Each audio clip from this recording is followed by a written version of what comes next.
right, joining us now in the studio, our good friend, the Commissioner of the Mississippi Department of Public Safety, Sean Tindell. Good afternoon, Mr. Commissioner. How you doing today? Doing great. Great to be here. Yes, sir. Thanks so much for coming in. A little better weather today than last time I was on the air, which was Friday. We were awaiting hurricane coming through, and so I know that your group gets involved in that quite a bit as well, and was in touch with some of our legislators representing those districts, primarily in the southwestern part of the state. We were spared for the most part, had a lot of power outages. What's it looking like from your perspective? You know, growing up on the coast and still living there, it's just kind of a way of life for us. And it's always been great with Highway Patrol and the Department of Public Safety, particularly coordinating with our neighboring states and always making available assets that we have, should it go to Louisiana or Alabama or even Florida or Texas, and on the same token communicating with their commissioners and colonels with their departments, and if they have assets that we need, should it come to us,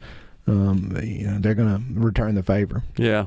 So. And, of course, have had Captain Pullis, on the program many times, and what a fine representative he is for the Mississippi Department of Public Safety and all the men and women that serve. And we're blessed here in Mississippi with a great group. We really are. And I can tell you, since coming on board June 1st, that's been, I won't say a surprise. I knew that. But it's been so refreshing to make my way around the state, meet with law enforcement, local and statewide, with troopers, and just how fortunate we are. And I think if you look at what has happened in Mississippi compared to other states, that we didn't really have any major riots, and I think that's indicative of the community-based law enforcement models that we have. But two, when we did have protests and voices wanted to be expressed, the way law enforcement responded, not only protecting the First Amendment rights of those that wanted to protest, but also the communities that they were in, making sure that nothing got out of control. And I applaud our law enforcement across the board, and particularly those at the DPS that I'm working with now on how they handled themselves. Yeah, and it's no secret, obviously, Commissioner, that the last 6 months we've seen the law enforcement community at large really be the target for so many that really have no use for law enforcement to a great extent. And, it consists of people, and people are flawed. We're not perfect. And a scant few, frankly, a slim few, a slither step out of line, and it seems like there are a group that want to just conclude that that's representative of all law enforcement officers and the law enforcement community in general. What have you seen here in Mississippi along those lines?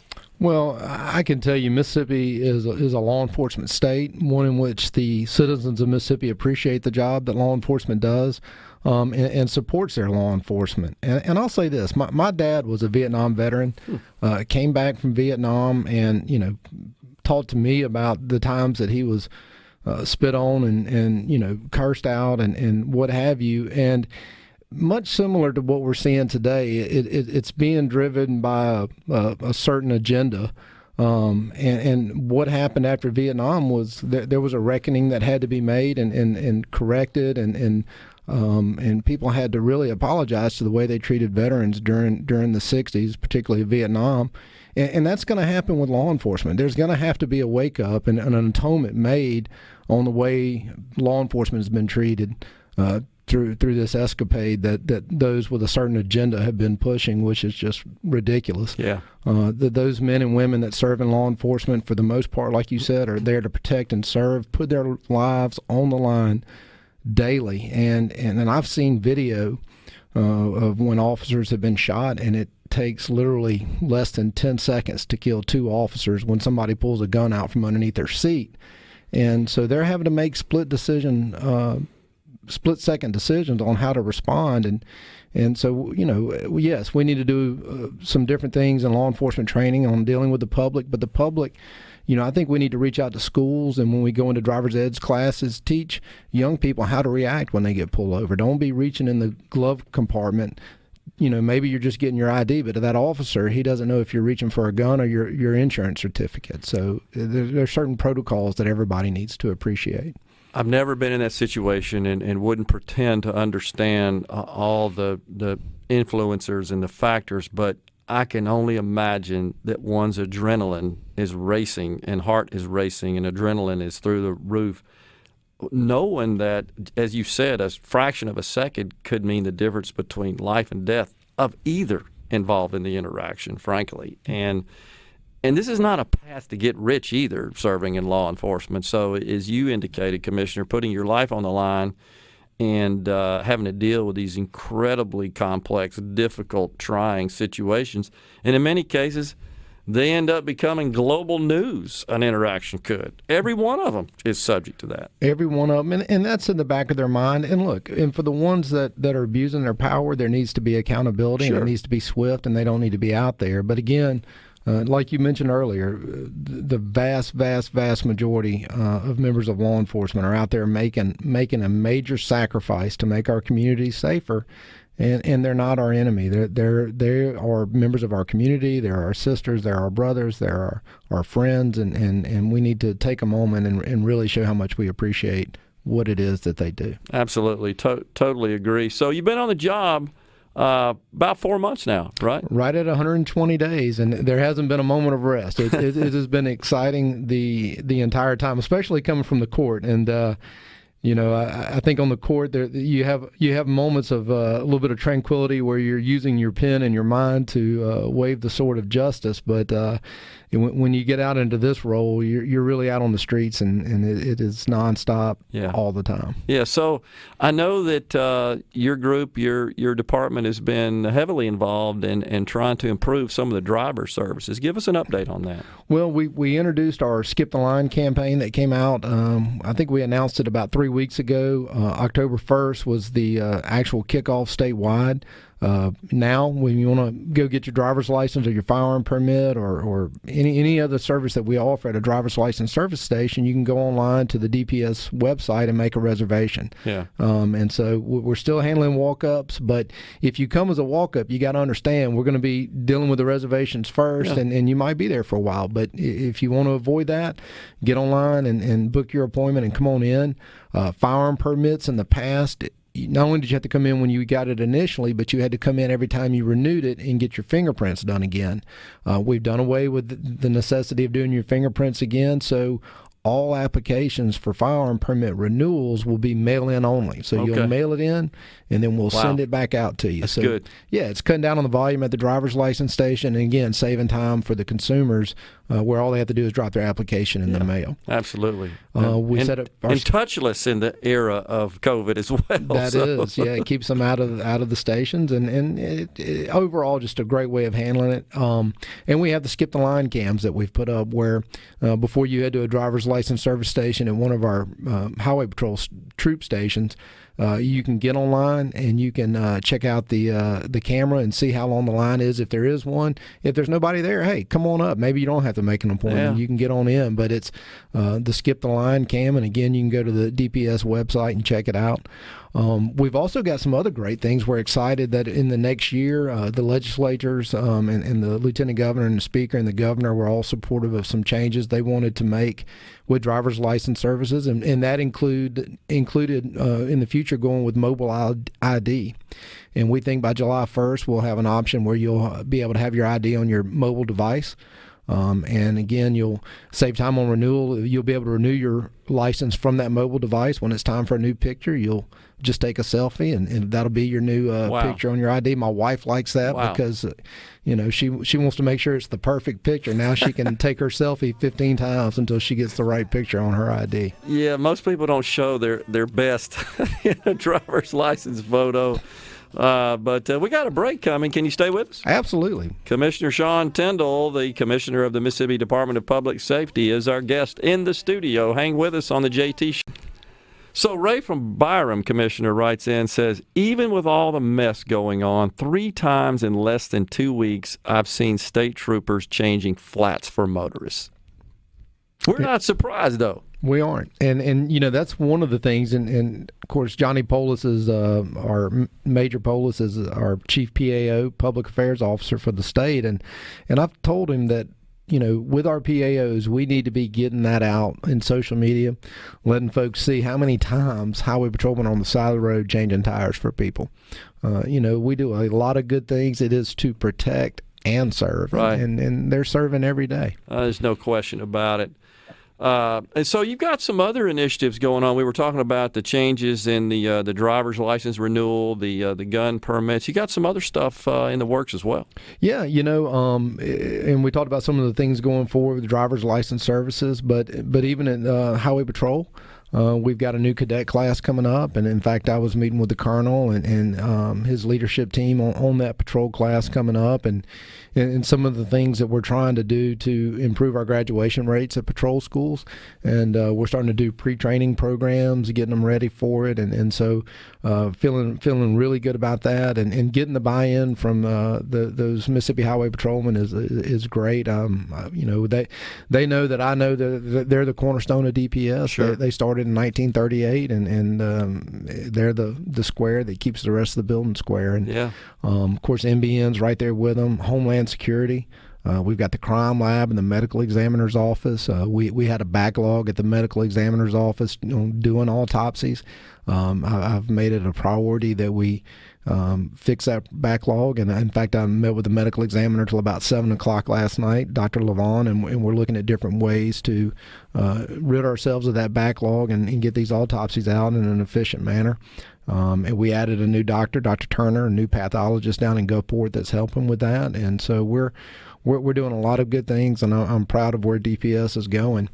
I can tell you that when I took the appointment, Governor Reeves was emphatic that I be a commissioner that's not sitting on the 5th floor at headquarters, but one that was out and about. And in our first 90 days, we traveled the state, went to every troop station, met with troopers in each station, and we also, while we were there, made arrangements to meet with local law enforcement, DAs and sheriffs, invited them to a round table where the Highway Patrol and the Bureau of Narcotics sat, and we listened to what their concerns were, what their issues were, and we discussed ways from a state law enforcement level that we could assist local law enforcement. Mm-hmm. And those were great meetings, and we've got a lot of ideas going forward on ways that we can assist each other.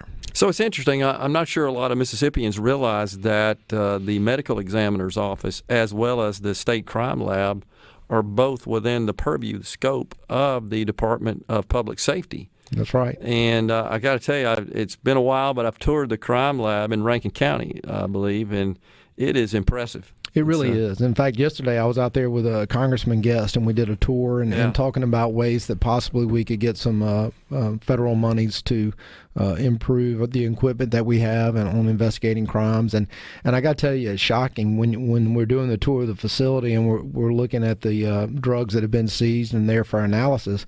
There's these packs of marijuana and other drugs that are wrapped in Nerds candy. You've got other ones that look like Fruit Loops.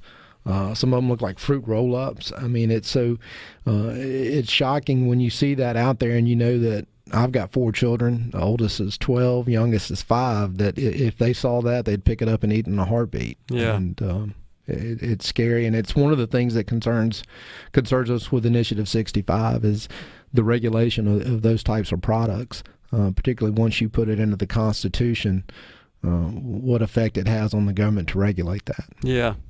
So is that kind of an official position from the DPS, or are you guys taking one? Well, I can tell you from our position, we have a great deal of concern, and if you're going to vote, we encourage folks to at least vote for 65A to give the legislative branch some purview over what's happening. 65 itself is of great concern and something that I personally would be opposed to as far as putting it in the Constitution. I mean, it's again, when you give somebody a constitutional right to those types of products and there's not enough regulation to govern it, what you are going to see are these byproducts that look like something a kid would be using, and it's going to find its way more easily into your children's purview, and it's going to set a bad precedent in my mind. Gotcha.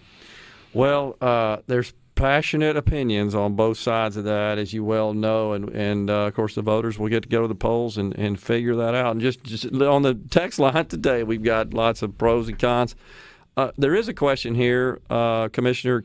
Can a commercial driver's license be done online? At this point, there's certain things that you can do online. I think you can upload your medical card. We're looking at the renewal process on that and trying to improve it to provide more online options. Of course, when you first take it, there are certain driving standards that have to be met and a little bit more stringent because it comes from a federal level. CDLs are governed by federal regulations and federal laws. I can tell you part of the legislation that we had this year is allowing third-party testers. So that's something that we're trying to roll out. Once we set up the criteria for the third-party testers, you won't have to get it done at a driver's license station. You'll be able to go to some of these other vendors and actually get the test done there. Yeah. So just part of your overall strategy to try to make things more convenient, more serviceable, and cut cost at the same time. When you talk about all these changes, these do strip a lot of the cost out of just the whole driver's license process. That's right. And one of the things we're looking at, and we're one of 3 states that don't have centralized printing for driver's licenses. And, so right now you go to the station in Batesville and you take your driver's exam and you get your ID or your driver's license right there. Other states that go into a model where you go there, you take your test, you fill out your forms, you'll be given a paper certificate saying that you've passed, but we will be mailing you your official ID in the coming days, and there's a centralized printing. That saves cost, number one. We don't have to buy those machines to put in every station across the state. But number two, it's also a security risk. I mean, especially with Real ID, the cards are made to certain standards, and once we're passing those out to more and more and more people, there is the risk that they could get stolen and be used for fake IDs, whereas if we keep them centralized and under secure conditions, it makes it less likely that they will get out. Yeah, so there's a question about why only certain driver's license locations offer the CDL written test. And part of that is the size of the different stations. Our major stations are bigger and have more people working there. Some of the driver's license service stations we have only have 2 people working there, and so there's certain limitations on the different areas. Yeah, makes sense. And so we've got the election obviously coming up, big-time election with president and federal seats on the ballot. Is there anything you guys get involved in with respect to the elections at Department of Public Safety? Well, I can tell you that last week we met with the Secretary of State, Michael Watson's office, and we brought together some of the different law enforcement partners to kind of be prepared just in case there's any sort of election day controversies, events, public disruption. We utilize what's called our Fusion Center. It's at our Department of Homeland Security. They're really, really good about getting on the internet, social media, the dark web, finding any sort of chatter that might be going on as far as any sort of disruptive Homeland Security, protest. So far, we aren't hearing anything like that, particularly here in Mississippi. So we feel confident that the election process is going to be one that is done securely, fairly, and without interruption. To the extent that anybody does try to interrupt it, rest assured we'll be prepared to make sure it doesn't happen. Yeah, I'll share this. New York City Police Department issued a memo to its officers just yesterday, and this is a quote from it. "We should anticipate and prepare for protests growing in size, frequency, and intensity leading up to the election and likely into the year 2021. I think if we don't have an outcome on Election Day, or if we have an outcome that perhaps doesn't sit well with people that just want to go out and riot and pillage and protest in an unpeaceful way, that's a likely scenario. Yeah, well, it's a concern, something we need to keep an eye on, and there are those that have certain agendas that want to promote chaos and anarchy, and that's what they're trying to do. They're not going to like what they see if they try to do that here in Mississippi. I mean, like I said before, we're a law and order state, and we respect everybody's rights, particularly the right to vote. And if you try to intrude on that, there's going to be issues. And the right to peacefully protest. That's right. As is guaranteed in our federal Constitution. 100%. 100%. And, coming from my background, and one of the things being on the court, I've always tried to keep my blinders on and administer justice in a fair way. And when you're talking about protecting constitutional rights, that's the way it has to be done, in a fair and across-the-board manner. Absolutely. Commissioner, thanks so much for coming into the studio and coming on today. It's been enjoyable and very insightful. We appreciate all the good work you do, and looking forward to continued improvements in this process. Very exciting. Thanks for all that. Go Braves.